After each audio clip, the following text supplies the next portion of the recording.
Bonsoir à tous. Donc, professeur Jean-Pierre Sauvage, je renouvelle les remerciements de la Nuit des Alumni pour avoir accepté d'être parmi nous ce soir. On sait que vous avez un emploi du temps très chargé, de nombreuses conférences aux quatre coins du monde. Et donc, on apprécie particulièrement le temps que vous avez pris d'être là ce soir. Vous êtes donc prix Nobel de chimie depuis 2016, où vous avez obtenu ce prix prestigieux qui distingue les apports majeurs à la science avec Ben Feringa et Fraser Stoddart pour les travaux sur les machines moléculaires. Et l'Université de Strasbourg, vous avez accueilli tous les trois en mars 2017, si ma mémoire est bonne, pour le plus grand bonheur des étudiants qui étaient présents à cette conférence. Vous avez fait l'essentiel de votre carrière à l'Université de Strasbourg et au CNRS.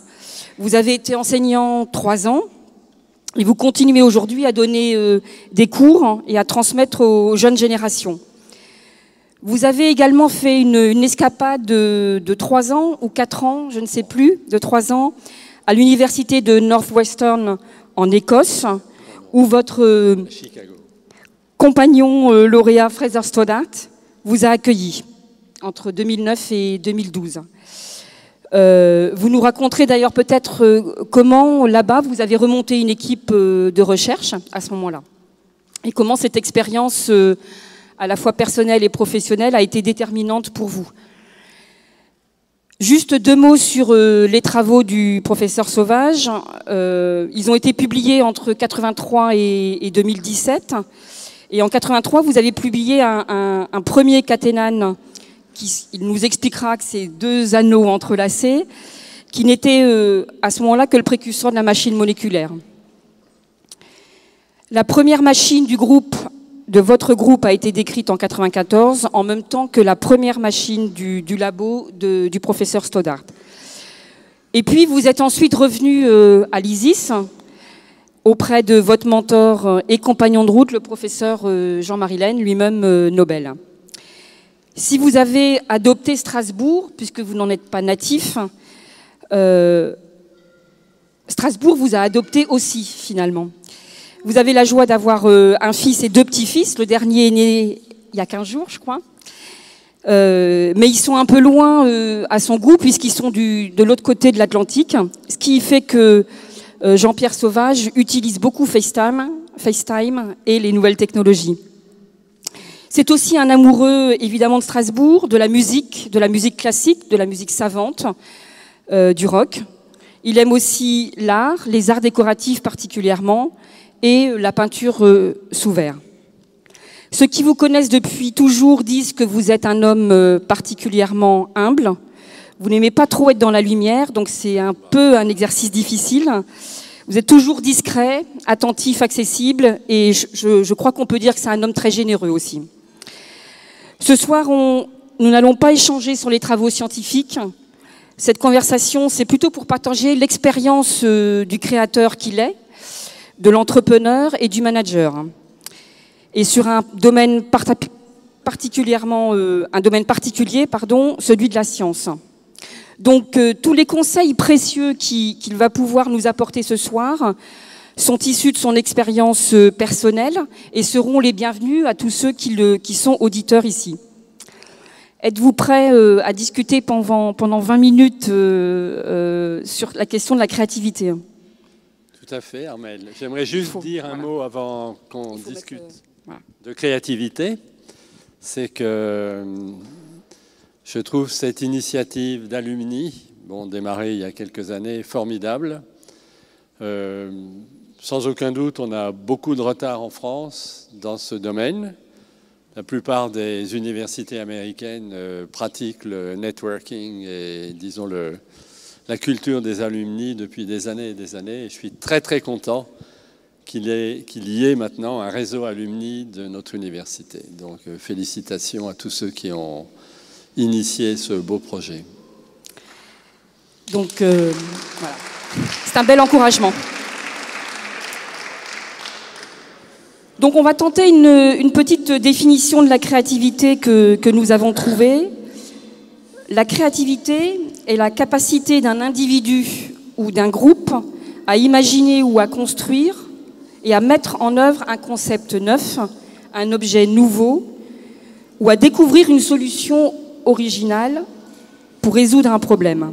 Il s'agit donc d'être original et imaginatif. Êtes-vous d'accord avec ces définitions et est-ce que ce serait votre définition de la créativité ? Disons, la définition me convient tout à fait.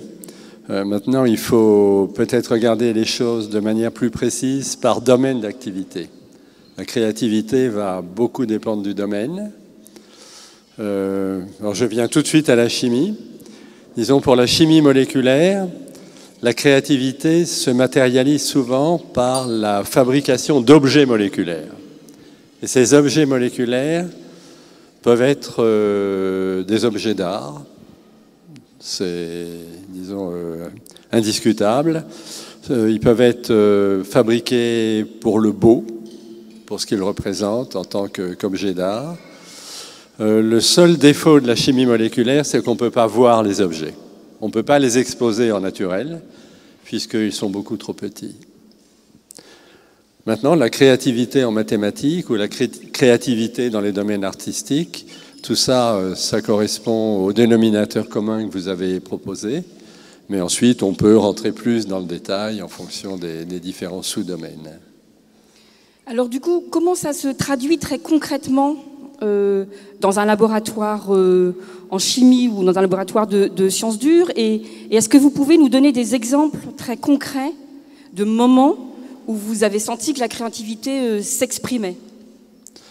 Disons, les exemples dont je peux parler sont certainement des exemples tirés de l'expérience de mon laboratoire propre, dans la mesure où ce sont les exemples que je connais les mieux. Il y a eu des moments où, collectivement, on a senti qu'on s'embarquait, disons, vers un projet créatif. Et ça s'est matérialisé ensuite par des résultats. Bon, le jour où on a fabriqué le premier caténane, dont je vais peut-être revenir à ce mot, caténane, ça vient du latin catena, qui veut dire chaîne. Et on a pu faire des molécules, notamment avec mon ami de presque toujours, Christian Dietrich Buchecker, qui comportent des anneaux entrelacés. Donc je vais juste faire de la gestuelle. Voilà, quelque chose comme ça. 2 anneaux entrelacés. Merci Armel. C'était des molécules qui étaient considérées comme totalement impossibles à faire. Et sans rentrer dans les détails, on a réussi à fabriquer ça de manière surprenamment rapide, ce qui avait beaucoup plu à la communauté scientifique de l'époque. Et ces molécules, peut-être que je peux prolonger mon propos, ces molécules ont été les précurseurs des machines moléculaires, c'est-à-dire d'objets moléculaires très très petits. Je vous rappelle qu'une machine moléculaire, c'est de l'ordre du nanomètre ou de quelques nanomètres. Le nanomètre, c'est 10 puissance moins 9 mètres. C'est vraiment tout petit, tout petit, tout petit. Et ces caténanes et des objets moléculaires de la même famille, on a pu les transformer en moteurs, c'est-à-dire faire bouger les choses de manière parfaitement contrôlée, comme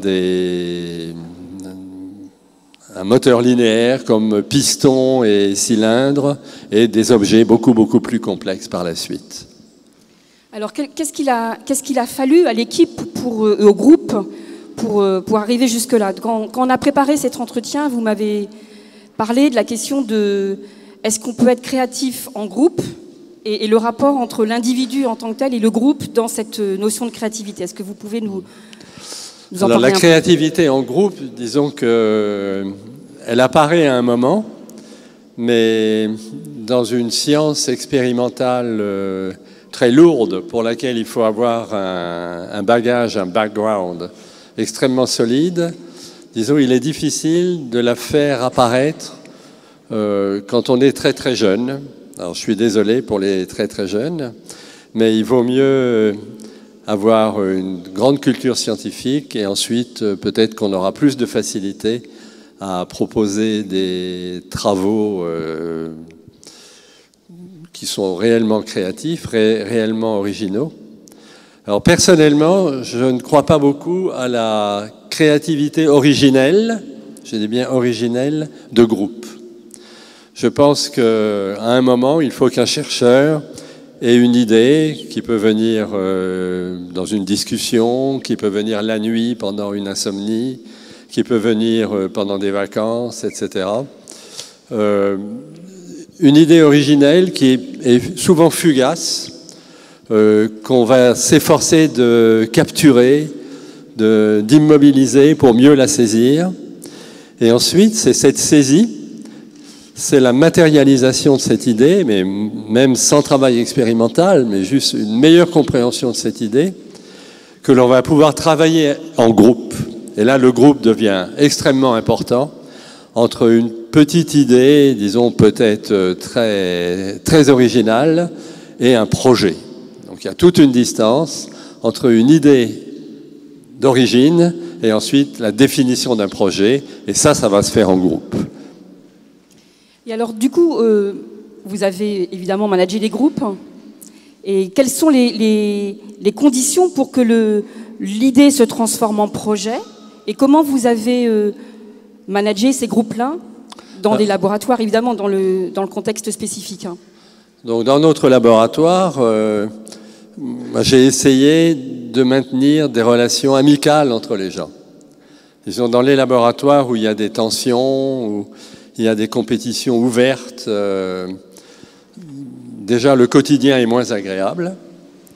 Et deuxièmement, la créativité va moins facilement s'exprimer.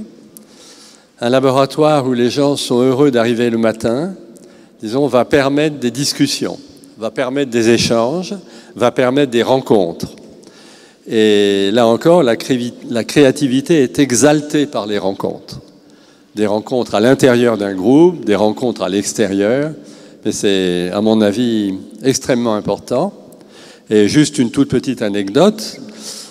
Dans notre groupe, nous avions l'habitude de prendre le café aux environs de 10 heures le matin et un deuxième café ou un thé ou une infusion autour de 16h, 16h30 l'après-midi. Ce n'étaient pas des réunions qui duraient 3 heures, mais les gens se retrouvaient et échangeaient. Alors ça pouvait être un échange simplement du style voilà, cet appareil est cassé et qui veut se charger de sa réparation, c'est utile. Ça pouvait être aussi des discussions scientifiques. Ah, j'ai lu une publication géniale qui m'a beaucoup plu. Est-ce qu'on pourrait essayer, nous, d'utiliser les résultats publiés pour aller plus loin, pour renforcer un projet, etc. Et je pense que ça a beaucoup contribué à la créativité de groupe. Est-ce que vous avez vu les choses changer ou évoluer tout au long de votre parcours, hein, sur ces dynamiques de groupe ? Disons, les grands changements que j'ai vus, ça n'a pas énormément changé. Disons, mon groupe modèle était le groupe de Jean-Marie Lehn, que j'ai quitté il y a, je ne sais pas, 35 ou 40 ans. Ensuite, mais quand j'ai passé pas mal d'années avec lui, et c'était un groupe dans lequel les relations étaient effectivement amicales, et les gens étaient plutôt encouragés à communiquer entre eux, beaucoup communiquer. Donc ça a été mon modèle. Ensuite, j'ai essayé de l'appliquer comme je pouvais. Mais ce qui a profondément changé, c'est la manière dont les gens s'instruisent. Quand j'étais jeune, je pouvais lire un grand nombre de journaux. Donc tous les samedis matins, j'allais à la bibliothèque. C'était sur papier. Je tournais des pages. De temps en temps, je tombais sur quelque chose que je n'avais pas prévu de lire et qui m'intriguait et qui pouvait être très intéressant. Et disons, on pouvait lire pratiquement toute la littérature chimique. Bien sûr en diagonale, mais voilà, ça se faisait. Aujourd'hui, c'est complètement impossible. Le nombre de pages, disons pages sur Internet, bien sûr, publiées dans la littérature chimique a été multiplié vraisemblablement par 10 ou par plus que 10. Donc on ne peut plus lire ça. Et j'ai l'impression qu'il y a de moins en moins de gens qui prennent vraiment le temps de lire la chimie et d'aller en profondeur lire un article qui pourrait les intéresser. Alors en même temps, pour un chimiste comme vous l'êtes, est-ce que c'est le seul domaine que vous avez utilisé pour créer et avoir ces idées-là, les idées que vous avez eues ? Disons, c'est une question très importante, Armel. Je pense qu'il est bon de s'ouvrir au maximum. C'est-à-dire que travailler dans un domaine très précis et se contenter de ce domaine très précis, disons, implique peut-être des contraintes qui risquent d'empêcher l'épanouissement vers d'autres domaines. Disons, on risque d'être moins créatif si on s'enferme dans son domaine. Alors, personnellement, j'étais bon en maths, je peux le dire de manière assez prétentieuse, quand j'étais jeune. Donc, quand j'ai eu besoin de mathématiques à un moment, ça ne m'a pas posé de problème. J'ai lu assez tôt de la biologie moléculaire, au moins des articles très accessibles, des revues très accessibles, ce qui fait que j'avais une culture peu profonde, je dis bien peu profonde, mais large. Et avec une culture large et peu profonde, avec aussi beaucoup de chance, on peut peut-être avoir des idées originales. Et est-ce que vous êtes allé chercher dans d'autres domaines que des domaines scientifiques purs pour travailler sur votre domaine en tant que tel? Bon, disons, j'ai toujours aimé les arts graphiques. Et les arts graphiques m'ont peut-être influencé et m'ont dirigé vers le beau en chimie, la beauté des molécules. C'est très possible, mais je n'ai jamais vraiment réfléchi à cette question. C'est un nouveau domaine donc à creuser. Est-ce que pour vous, pour être créatif, puisqu'on est bien sur cette thématique-là, est-ce qu'il y a des contraintes qui empêchent d'être créatif pour le coup? Et quelles seraient, vous, qu'est-ce que vous avez vécu comme contrainte éventuellement? Oui, oui. Ou qu'est-ce que vous voyez aujourd'hui, vous avez vu, où vous vous dites, là, ça ne pousse pas assez pour qu'on puisse favoriser la créativité? Disons qu'on avait déjà discuté des 3 mots que je pourrais associer à la créativité. Vous vouliez peut-être... C'est la conclusion, mais tant oui. pis. Non, non, Alors, non, on est loin de conclure. Disons, les contraintes c'est très clair. Il faut que le chercheur ait une grande liberté. Il ne faut pas, à mon avis, qu'il y ait trop de pression économique sur les travaux en cours et sur les résultats qui vont sortir des études. Donc ça, c'est sans doute la contrainte la plus difficile, disons, d'avoir une recherche programmée. Une recherche programmée dans le monde universitaire, dans le monde de la recherche fondamentale, je n'y crois pas du tout. Donc ça marche peut-être très bien dans des projets beaucoup plus appliqués, et ça me paraît même utile, mais une recherche programmée dans notre monde universitaire ne me paraît pas réaliste. Du coup, vous pensez qu'il y a une vraie différence entre la recherche fondamentale faite à l'université et la recherche appliquée? Qu'est-ce que vous en pensez là-dessus? Oui, disons, je pense qu'il y a un panel, il y a un éventail qui est très très large, et il y a des recherches universitaires qui peuvent être programmées avec un but applicatif très précis, et je n'ai rien contre cela. Et dans l'autre sens, il y a eu des entreprises, de grandes entreprises américaines, qui ont eu des laboratoires de recherche dans lesquels les chercheurs avaient une liberté totale. Alors je pense en particulier à Bell Telephone, à Dupont de Nemours, 2 grandes compagnies américaines qui ont ensuite réduit la voilure de manière spectaculaire. Mais il y a quelques dizaines d'années, les chercheurs pouvaient s'exprimer pratiquement comme ils voulaient dans l'industrie et s'embarquer dans des projets apparemment complètement fondamentaux. Donc tout est ouvert. Comment on s'entoure des bonnes personnes pour former ces équipes-là? Est-ce qu'il y a une part de hasard, une part d'intuition dans les équipes que vous avez formées? Disons, on a surtout eu une équipe avec un certain nombre de gens qui partaient et d'autres qui arrivaient. Mais dans le système français, il y a un point qui est très fort, que moi je considère comme très fort, c'est la présence dans les équipes de personnel permanent, donc de chercheurs du CNRS ou d'enseignants-chercheurs, Et quand on s'entend bien dans un groupe, avec peut-être 4 ou 5 chercheurs permanents, y compris le boss, qui travaillent ensemble, ça peut être extrêmement efficace. Et c'est exactement ce qui s'est passé dans mon labo. Donc je reviens à l'importance de la rencontre. La rencontre, c'est quelque chose qui apporte déjà une puissance de travail. Si la rencontre amène à une très bonne entente avec des chercheurs avec lesquels on va travailler.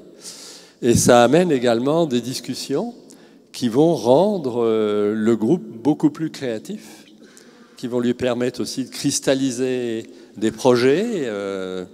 Donc la rencontre est tout à fait essentielle.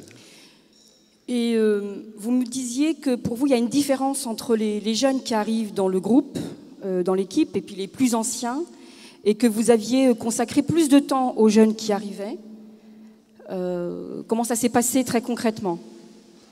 Disons, l'été, en général, au mois d'août, pendant des dizaines d'années, j'ai eu des grands moments d'angoisse parce que je savais qu'à la rentrée, il y aurait de nouveaux chercheurs, parfois 2, 3, jusqu'à 4 nouveaux chercheurs.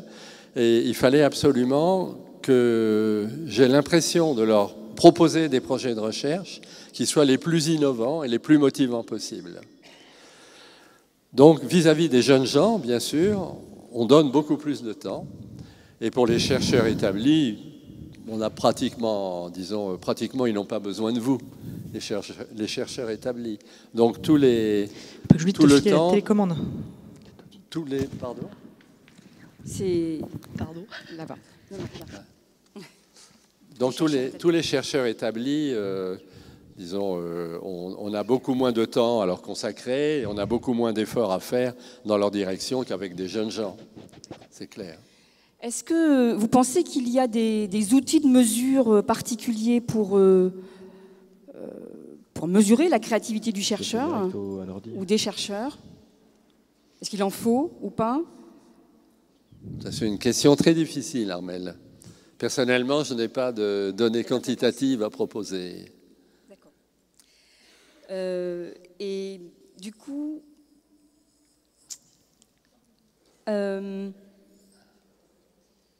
est-ce que votre créativité, vous l'avez ensuite exercée dans d'autres domaines spécifiquement que dans la recherche de votre cœur d'activité, dans la façon de diriger l'équipe aussi? Est-ce que là, vous avez eu des actes qu'on pourrait considérer comme créatifs? Disons, j'y reviens, la créativité, elle est quand même en grande partie aussi la créativité de l'équipe et pas seulement du directeur de l'équipe. Mais il y a une façon peut-être de le générer, de l'impulser? Oui, il y a certainement une façon de l'impulser. Il faut motiver les gens. Lorsqu'on a un projet auquel on croit, il faut bien sûr convaincre les gens avec lesquels on est supposé travailler. Donc ça, c'est absolument essentiel, motiver les gens avec lesquels on va travailler. Donc les aider, vous nous avez dit, les aider à aller voir peut-être dans d'autres disciplines, les aider à risquer. Absolument, oui. Vous m'avez aussi parlé du fait qu'il fallait parfois abandonner les choses. Oui, disons, on avait parlé de zone d'inconfort. Donc dans les activités qu'on peut avoir, et je crois beaucoup à la nécessité de ne pas rester dans sa zone de confort, de savoir regarder à droite et à gauche, et si on a l'impression qu'à droite il y a quelque chose d'intéressant, à gauche il y a quelque chose d'intéressant, il faut sauter et rentrer dans un domaine dans lequel on ne se sent pas nécessairement très sûr de soi et très confortable. D'accord. Je crois beaucoup à ça. Allez voir ailleurs aussi. Tout au long de votre parcours, vous avez été rigoureux, il y a eu une quantité de travail phénoménale. Vous m'avez beaucoup parlé de la question de la lecture d'une façon générale et du temps que vous passiez à lire des articles, en disant que c'était la première des conditions pour les chercheurs dans les équipes, la nécessité de beaucoup lire, la curiosité, le croisement des disciplines, l'observation, l'écoute, la persévérance, le risque.